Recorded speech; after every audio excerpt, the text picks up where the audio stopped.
Hello friends, welcome back to my channel Debleena Rajdeep ব্লগে তোমাদের অনেক অনেক স্বাগত জানাই। তোমাদের সাথে এখনো পর্যন্ত আমি মাছ, মাংস বা ডিমের বিভিন্ন রেসিপি শেয়ার করেছি, কিন্তু আজকের রেসিপিটি একেবারে আলাদা।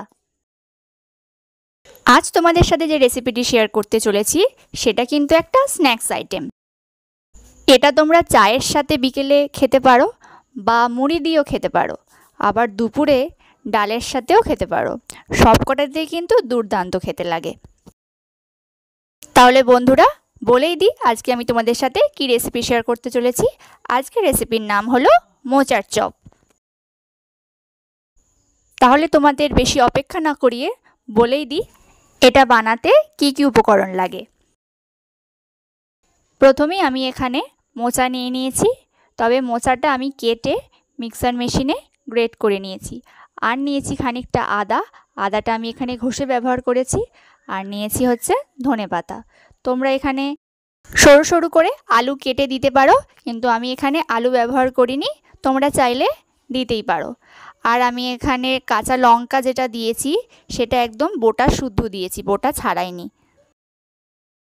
এবার এই সবগুলোকে ভালো করে মিশিয়ে নিতে হবে। তোমরা হাত দিয়েও মেশাতে পারো বা হাতা বা খুন্তি দিয়েও মেশাতে পারো।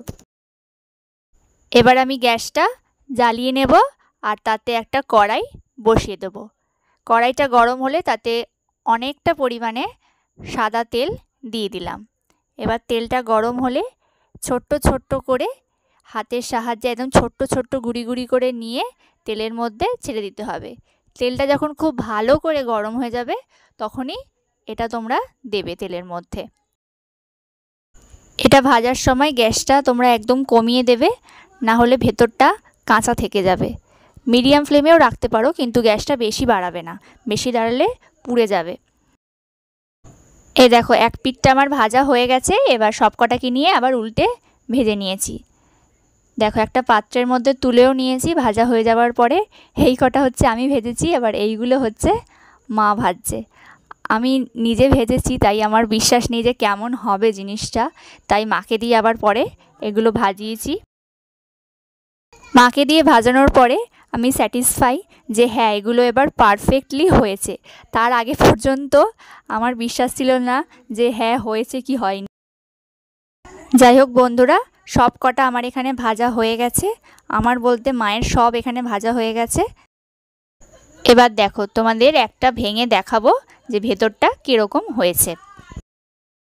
এটা আমরা দুপুরে ভাত খাওয়ার সময় এগুলো ভেজেছি ডাল দিয়ে খাওয়ার জন্যে। জানো তো আমি মোচা জিনিসটা একেবারে পছন্দ করি না, কিন্তু মোচার চপটা খুবই ভালো লাগে আমার খেতে। এই দেখো তোমাদের আমি ভেঙে দেখিয়ে দিলাম ভেতরটা কীরকম হয়েছে। তাহলে আজকের রেসিপিটা আমি এখানেই শেষ করছি। আজকের রেসিপিটা তোমাদের কেমন লাগলো জানিও, আর বাড়িতে অবশ্যই একবার ট্রাই করে দেখতে পারো।